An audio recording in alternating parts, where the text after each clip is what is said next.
guys, welcome to Sai English Institute.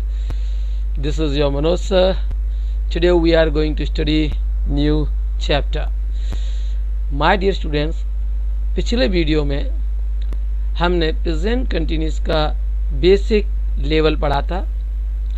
इस video में हम प्रेजेंट कंटिन्यूस का एडवांस लेवल पढ़ेंगे. वीडियो को लास्ट तक जरूर देखिएगा. चलिए स्टार्ट करते हैं. Important point first, present continuous tense is used to show an action which is going to at the time of speaking. यानी प्रेजेंट कंटिन्यूस टेंस उन क्रियाओं को दर्शाता है जो जिस समय बोल रहे होते हैं उस समय वे क्रियाएं चल रही होती हैं, या जिस समय जो क्रियाएं बोलने के दौरान चल रही होती हैं उन्हें हम प्रेजेंट कंटिन्यूस द्वारा दर्शाते हैं. जैसे कि मदर इज कुकिंग नाउ, अर्थात माँ अभी भोजन बना रही है. यानी अगर आप मुझे इस समय सुन रहे हैं तो इसका मतलब ये है कि मेरे बोलने के दौरान, यानी मेरे बोलते वक्त माँ खाना बना रही हैं. अर्थात अगर मैं आपसे कह रहा हूँ कि माँ अभी खाना बना रही है, अर्थात माँ का खाना बनाने की क्रिया भी मेरे बोलने के दौरान ही चल रही है. दूसरे एग्जाम्पल से और अच्छी तरह समझ में आएगा. I am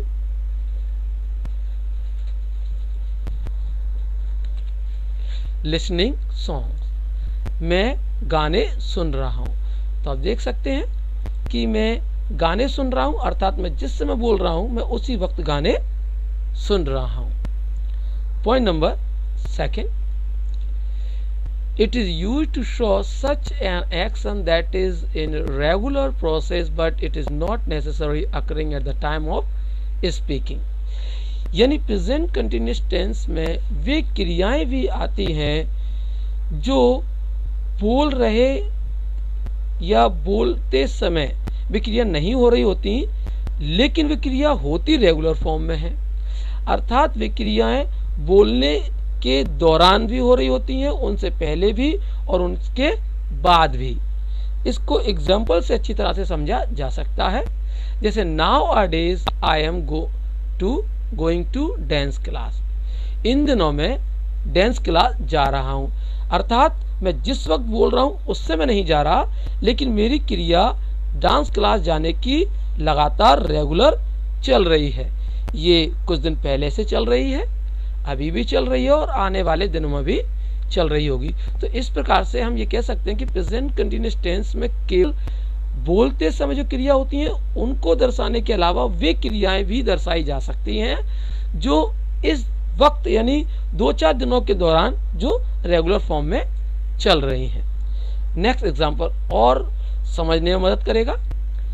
Santosh Kumar is writing a novel these days, अर्थात मिस्टर संतोष इन दोनों नॉवल लिख रहे हैं. अर्थात उनके लिखने की क्रिया है वो इन दिनों चल रही है. इन दिनों मतलब कुछ दिन पहले से, अभी भी और आने वाले दिनों के दौरान. I am sure 2 point clear हो चुके होंगे कि प्रेजेंट कंटिन्यूअस उन क्रियाओं को दर्शाता है जो इस वक्त चल रही है जिससे मैं बोल रहा हूँ, और उन क्रियाओं को भी दर्शाता है जो आगे पीछे वर्तमान में चल रही है. चलिए पॉइंट थर्ड है, this tense is also used to show plan or arranged action which is about to take place in near future. अर्थात प्रेजेंट कंटिन्यूअस के अंतर्गत वे क्रियाएं भी दर्शाई जा सकती हैं जो निकट भविष्य में निश्चित तारीख, निश्चित वक्त और निश्चित प्लान के साथ होने जा रही हैं. यानी हम कह सकते हैं कि वे क्रियाएं जो निकट भविष्य में निश्चित तारीख को होने जा रही होती हैं उन्हें भी हम प्रेजेंट कंटिन्यूअस टेंस के द्वारा दर्शा सकते हैं.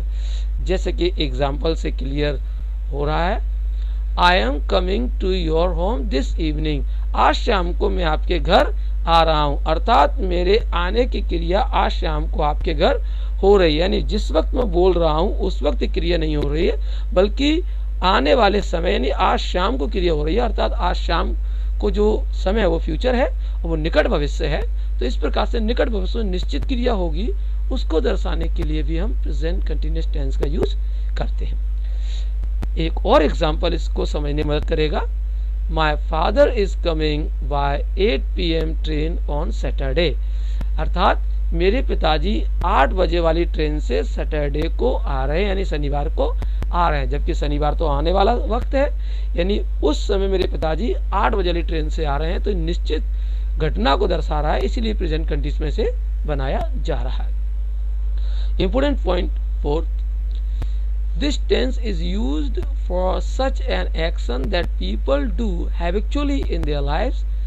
These verbs generally come with time phrases like always, continuously, forever or constantly.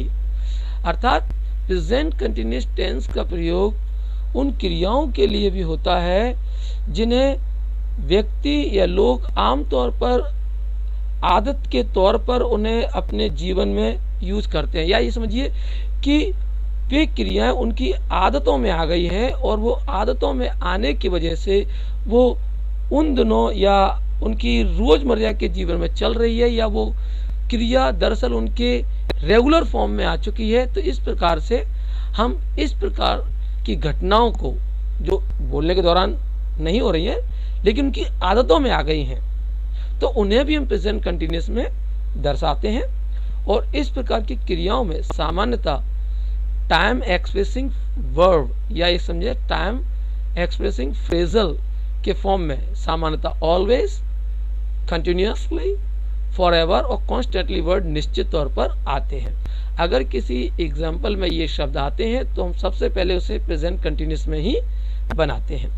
चलिए देखिए एग्जाम्पल में हेमा इज ऑलवेज, देखो ऑलवेज वर्ड आया है, इससे क्लियर हो रहा है कि ये उन क्रियाओं को दर्शा रहा है जो किसी व्यक्ति की आदतन में आ चुका है। तो Hema is always telling a lie, Hema झूठ बोलती रहती है, अर्थात ये झूठ बोलना उसकी आदत में आ गया है। नेक्स्ट एग्जाम्पल देखिए, his wife is continuously complaining against her mother in law, उसकी पत्नी लगातार अपनी सासू माँ के विरुद्ध कंप्लेन करती रहती है। तो यहाँ भी देख सकते हैं कि कंटिन्यूअसली जो वर्ड है वो बता रहा है कि क्रिया लगातार चल रही है और ये उस व्यक्ति की आदत में आ चुकी है। यानी हम कह सकते हैं कि आदतों को दर्शाने वाली क्रिया भी प्रेजेंट कंटिन्यूअस टेंस द्वारा दर्शाई जाती हैं। फिफ्थ इंपोर्टेंट पॉइंट है, this tense is generally used with time expressing phrases like now, at this time, currently, at this time, at this moment, at present, these days, nowadays, presently, etc. to show the action taking place at the time of speaking. यानी ये जो time expressing word है जैसे now, at this moment, currently, at this time, at present, these word, nowadays, presently, अगर ये किसी sentence में आते हैं तो ये उस क्रिया को दर्शा रहे होते हैं जो बोलते वक्त हो रही होती हैं। यानी ये शब्द के आने से उस सेंटेंस को हम केवल और केवल प्रेजेंट कंटिन्यूअस टेंस में ही बना सकते हैं। यानी ये हिंट वाले वर्ड हो गए जिनके आने से दिए गए सेंटेंस को हम केवल प्रेजेंट कंटिन्यूअस में ही बना सकते हैं। देखिए एग्जांपल से और अच्छी तरह समझ में आ जाएगा। शी इज वर्शिपिंग नाउ, वह अभी पूजा कर रही है। यानी मैं अगर आपसे कहूं कि वह अभी पूजा कर रही है तो आप मुझे सुन पा रहे हैं कि जिस वक्त मैं बोल रहा हूं वो पूजा करने की क्रिया भी उसी वक्त हो रही है, अर्थात वह व्यक्ति उस वक्त ही पूजा कर रहा है जिस वक्त मैं कह रहा हूं। नेक्स्ट है at present they are playing video game, इस वक्त वे वीडियो गेम खेल रहे हैं। यानी मैं जिस वक्त बात कर रहा हूं ये खेलने की क्रिया भी उनके द्वारा उसी वक्त हो रही है।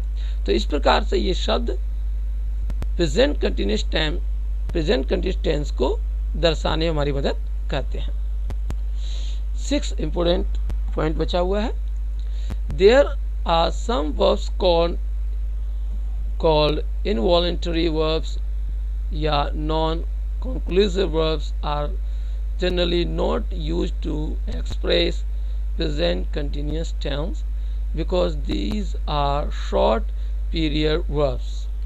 यानी कुछ वर्ब्स जिन्हें हम इनवॉलंटरी वर्ब्स या नॉन कंक्लूसिव वर्ब्स के नाम से जानते हैं, इन वर्ब्स को हम प्रेजेंट कंटिन्यूअस टेंस में नहीं बना सकते। इसका मेन कारण है ये क्रिया शॉर्ट फॉर्म की होती है, यानी शॉर्ट पीरियड वर्ब होती है, क्षण भर में ही समाप्त हो जाती हैं, ये कंटिन्यूअस चल ही नहीं सकती, इसीलिए कंटिन्यूअस में नहीं बनाते। पर परीक्षाओं में इन्हें कंटिन्यूअस टेंस में बनाकर एरर देते हैं। इस प्रकार के वर्बों को 5 भागों में बांटा गया है, यानी these verbs are divided in 5 parts. तो हम एक एक करके सभी पार्ट्स को पढ़ते हैं। पहला है वर्ब्स ऑफ परसेप्शन, यानी पहले वर्ब में वे वर्ब्स आती हैं जो परसेप्शन को गुण को दर्शाती हैं, अर्थात जो हमारी इंद्रियों को, सेंसिटिविटी को दर्शाती हैं, जैसे see, hear, smell, feel, test.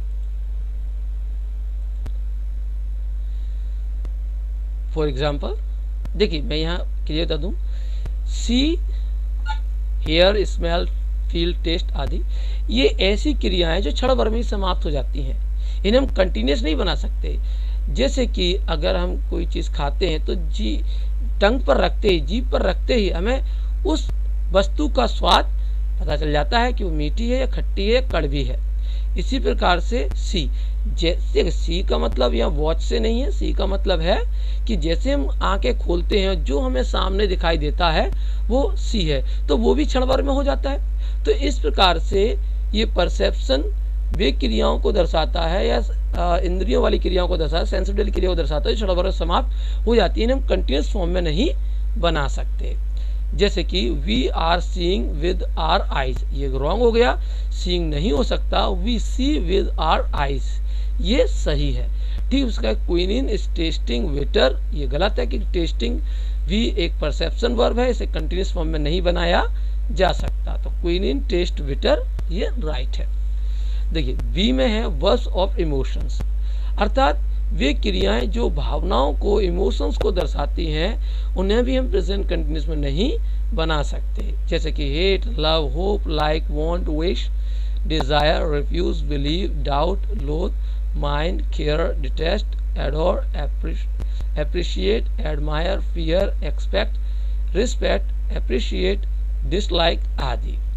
देखिए ये क्रिया भी कंटिन्यूस फॉर्म में नहीं हो सकती। जैसे कि आई एम हेटिंग यू, इसका कोई सेंस ही समझ नहीं आ रहा, मैं तुम्हें नफरत कर रहा हूँ। भाई नफरत क्रिया की, नफरत करने की क्रिया तो क्षण भर में होगी। अगर आप किसी व्यक्ति को देखते हैं तो तुरंत आपको नापसंद आती है, और जब आप किसी व्यक्ति को देखते हैं तो या तो पसंद आता है। जैसे कि आपको कोई व्यक्ति आपको नापसंद है या आप उससे झगड़ा कर चुके हैं या आपके बीच झगड़ा हो चुका किसी बात को लेकर, तो जैसे ही आप उसे देखते हो तो जैसे ही देखते हैं आप वैसे ही आपके चेहरे का भाव बदल जाते हैं, यानी उस भाव बदलने की क्रिया क्षण भर में हो जाती है। अगर आप पसंद करते हैं तो आपके चेहरे पर वो इमोशनल और फीलिंग्स और वो भाव भी दिखने लगते हैं जो आपको पसंद होने को दर्शाते हैं। जैसे आप किसी व्यक्ति को देखते हैं तो स्माइल देने लगते हैं, और जब आप किसी को नापसंद लगते हैं तो आप अपने चेहरे, आंख और भाव से उसे प्रदर्शित करने लगते हैं कि आप उसे नापसंद करते हैं, नफरत करते हैं। तो ये जो क्रिया होती है वो क्षण भर में होती हैं। तो इस प्रकार से इमोशंस वाली क्रियाओं को भी हम कंटिन्यूअस फॉर्म में यानी लगातार फॉर्म में नहीं बना सकते। तो जो आई एम हेटिंग है वो गलत है, तो आई हेट यू सही है। इसी प्रकार से I am wanting a cup of T, ये भी गलत हो गया कि कंटिन्यूअस फॉर्म में वांट को नहीं बना सकता, तो I want a cup of T सही है। चलिए नेक्स्ट है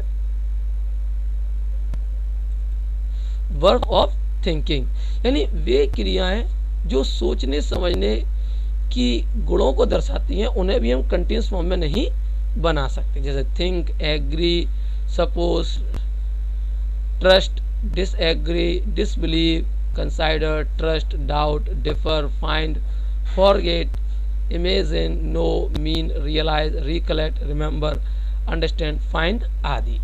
तो इन्हें हम कंटिन्यूअस फॉर्म में नहीं बना सकते। अगर ये किसी कंटिन्यूअस टेंस में आती हैं या फोर्थ फॉर्म के फॉर्म में आती है या आईएनजी के फॉर्म में आती है तो सामान्यतः ये गलत होती हैं। जैसे आई एम थिंकिंग, ये गलत है, इसका सही होगा आई थिंक। इसी प्रकार से we are believing in God, ये गलत है, बिलीविंग नहीं होता क्योंकि ये क्षण भर में समाप्त हो जाती है, विश्वास होने की क्रिया या तो क्षण भर में होती है, क्षण भर में नहीं होती। जैसे कि अगर आप किसी व्यक्ति पे विश्वास करते हो तो आप कह सकते हैं, कहते हैं आप कि हाँ मुझे तुम पे विश्वास है, पर ये नहीं कहते मुझे तुम पे विश्वास हो रहा है। या तो विश्वास है या विश्वास नहीं है। तो इस प्रकार से we are believing in God wrong होगा और वी बिलीव इन गॉड सही हो गया। चलिए नेक्स्ट डी है वर्ब ऑफ अपीयरेंस, अर्थात वे क्रियाएं जो दिखलाई होने को बताते हैं, अपीयरेंस को दर्शाते हैं, उन्हें भी हम कंटिन्यूअस फॉर्म में नहीं बना सकते, ये भी क्षण भर में ही पूर्ण हो जाती हैं। जैसे कि seem, resemble, look, appear, cost, consist आदि। This car is costing 5 lakh rupees, ये गलत है। ये नहीं कहते हम लोग कि इस कार की कीमत 5 लाख हो रही है, हम ये कहते हैं इस कार की कीमत 5 लाख रुपए है या 5 लाख रुपए नहीं है या 12 लाख है, 15 लाख है, जो भी है, लेकिन ये नहीं कहते कि कार की कीमत 5 लाख हो रही है, क्योंकि ये ऐसी क्रियाएं हैं जो क्षण भर में समाप्त हो जाती हैं। या तो हम ये कहते हैं कि इसकी कीमत 5 लाख है या 5 लाख नहीं है। इस प्रकार से ये हमारा रॉन्ग हो गया, सॉरी फर्स्ट एग्जाम्पल रॉन्ग हो गया और this car cost 5 lakh rupees सही है। नेक्स्ट देखिए, it is seems to me, wrong है क्योंकि सीम्स आईएनजी के साथ नहीं बनता। इट सीम्स टू मी सही है, जिसका अर्थ होता है मुझे लगता है। अब लास्ट वर्ब्स है ई, वर्ब्स ऑफ पजेशन, मतलब पोजीशन मतलब होता है अधिकारवाचक, अधिकार दर्शाने वाला, मालिकाना हक दर्शाने वाली क्रिया है। जैसे have, has, possess, possess, contain, belong, own. इन क्रियाओं के साथ भी आईएनजी नहीं जोड़ते, क्योंकि जब हम किसी चीज को खरीदते हैं तो या तो वो हमारी होती है या हमारी नहीं होती। जब तक हम पैसे नहीं देते तब तक वो हमारी नहीं होती, तो जब जैसे पैसे देते हैं वैसे ही हमारी हो जाती है। तो वो क्रियाएं भी कैसी होती है, क्षण भर में हो जाती हैं, क्षण भर हमारी होती हैं या नहीं होती। जैसे कि अगर मैं कार खरीदता हूँ तो मैं कहता हूँ कि यार मैं कार खरीदता हूँ या मैं खरीद रहा हूँ, लेकिन वो ये नहीं कह सकता कि मेरी हो गई। अब ये नहीं कह सकते कि मेरी हो रही है, अगर मैं पैसे दे दूंगा तो वो मेरी हो जाएगी और पैसे नहीं देता तो वो मेरी नहीं है। तो इस प्रकार से इन क्रियाओं में आईएनजी नहीं लगाई जा सकती। तो जैसे कि एग्जाम्पल से और अच्छी तरह से क्लियर हो रहा है, this car is belonging to my uncle और this car belongs to my uncle, ये सही है। और this car is belonging to my uncle wrong, ये गलत है, क्योंकि इसमें आईएनजी नहीं लगाई। इसी प्रकार से कंटेनिंग में आईएनजी नहीं लगा सकते, कंटेनिंग के फॉर्म में। कंटेंट को कंटेंट या कंटेंस या कंटेन के रूप में यूज कर सकते हैं। जैसे कि देखिए, this jug is containing milk, ये रॉन्ग हो गया, और दिस जग कंटेन्स मिल्क, ये सही है। आई एम श्योर आपको अच्छी तरह से समझ में आ गया होगा बच्चों। अगर नहीं आया तो एक बार वीडियो को दोबारा रिवाइज करके देखिएगा, अच्छी तरह से समझ में आ जाएगा। बच्चों अब हम इनसे संबंधित क्वेश्चंस को सॉल्व करेंगे।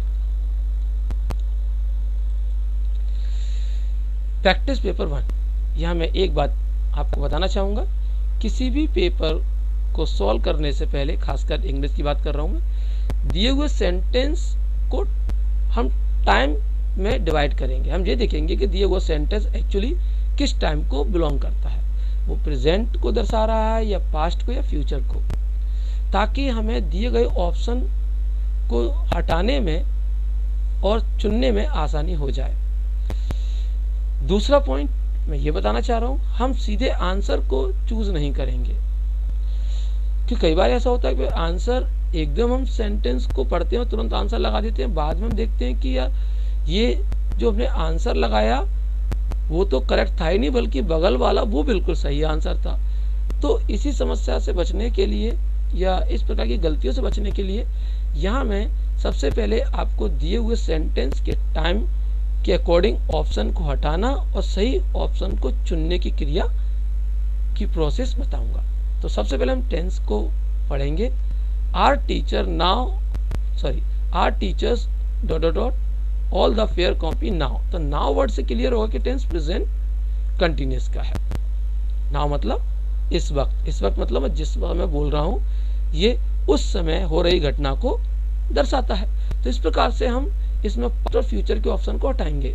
तो देखिए बी ये फ्यूचर का है इसलिए रॉन्ग हो गया, सी ये भी पास्ट का इसलिए रॉन्ग हो गया। अब हमारे पास ऑप्शन बचता है ए और डी।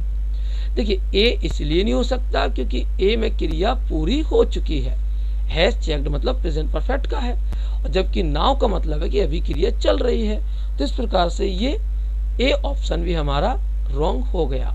तो ए बी सी तीनों ऑप्शन रॉन्ग हो गए, तो हमारा डी ऑप्शन आर चेकिंग सही हो गया। और हम इसे रखकर भी देखते हैं सेंटेंस में, our teachers are checking all the fair books now. बिल्कुल सही है, हमारे टीचर्स अभी इस वक्त हमारी फेयर कॉपी को चेक कर रहे हैं। तो देखा आपने कितनी आसानी से हमने सही आंसर का चुनाव कर लिया। नेक्स्ट सेकंड एग्जांपल को देखिए, you dot dot dot you know the result is about to be announce. देखिए क्वेश्चन मार्क लगा है और आगे खालिस्तान दिया है, इसका मतलब इसका जो हिंदी है वो क्या शब्द पहले निकलेगा। देखिए इस प्रकार के जो हिंट है कि ये कैसे पता चलता है, इसके लिए मैंने अलग से एक वीडियो बनाई हुई है सेंटेंस के नाम से। उसमें मैंने affirmative, negative, interrogative, double interrogative, single interrogative सभी प्रकार के क्वेश्चन को अच्छे तरीके से सिस्टमेटिकली मैंने एक्सप्लेन किया हुआ है। अगर आपको कोई डाउट है इसमें, या आप affirmative, negative, single interrogative, double interrogative पहचानने में कंफ्यूज हो जाते हैं, तो उस वीडियो को एक बार देख लीजिएगा।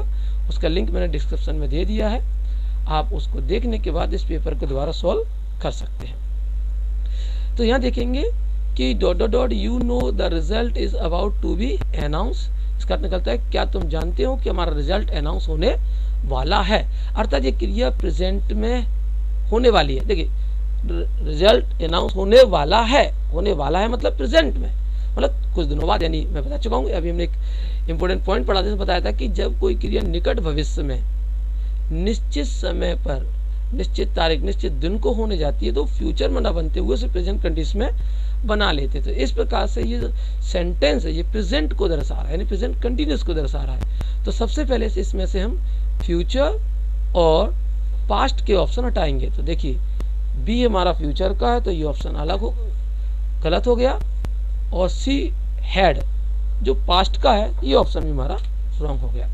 अब बचता है ऑप्शन ए और ऑप्शन डी। देखिए ए ना होने का कारण ये है कि अनाउंस जो है वो होने वाला है, अर्थात रिजल्ट की अनाउंस होने की क्रिया, घोषणा होने की क्रिया होने वाली है, जबकि हैव प्रेजेंट परफेक्ट की क्रिया को दर्शाता है, जिसमें क्रिया पूर्ण हो चुकी होने को दर्शाती है, जबकि ये तो क्रिया होने वाली है, पूर्ण तो हुई नहीं है। इस प्रकार से ए हमारा ऑप्शन भी हट गया। दूसरा ए के ना होने का कारण है नो, क्योंकि हैव के साथ तो वर्ब की थर्ड फॉर्म लगती है और नो तो फर्स्ट फॉर्म है। इस प्रकार से भी ए ऑप्शन हमारा रॉन्ग हो गया। तो इस प्रकार से हम देख पा रहे हैं कि ए, बी और सी ये सारे ऑप्शन गलत हो गए, डी ऑप्शन हमारा सही हो गया। इसको जज भी कर सकते हैं, तो डू के साथ वर्ब की फर्स्ट फॉर्म लगाई जाती है और नो फर्स्ट फॉर्म है। आंसर आपको समझ में आ गया होगा। थर्ड देखिए, she dot dot to college nowadays. देखिए नाउअडेज में बता चुका हूँ कि nowadays, present, at present, currently, अगर ये शब्द किसी भी सेंटेंस में आते हैं तो हम ये श्योर करते हैं कि उस सेंटेंस को हम केवल और केवल प्रेजेंट कंटिन्यूअस टेंस में ही बना सकते हैं, कि नाउअडेज का मतलब इन दोनों क्रिया चल रही है, अर्थात मैं बोल रहा हूँ उस समय भी और मेरे बोलने से पहले भी और मेरे बोलने के बाद भी, अर्थात इन दोनों मतलब 2-4 दिनों के दौरान ये क्रिया रेगुलर फॉर्म में है।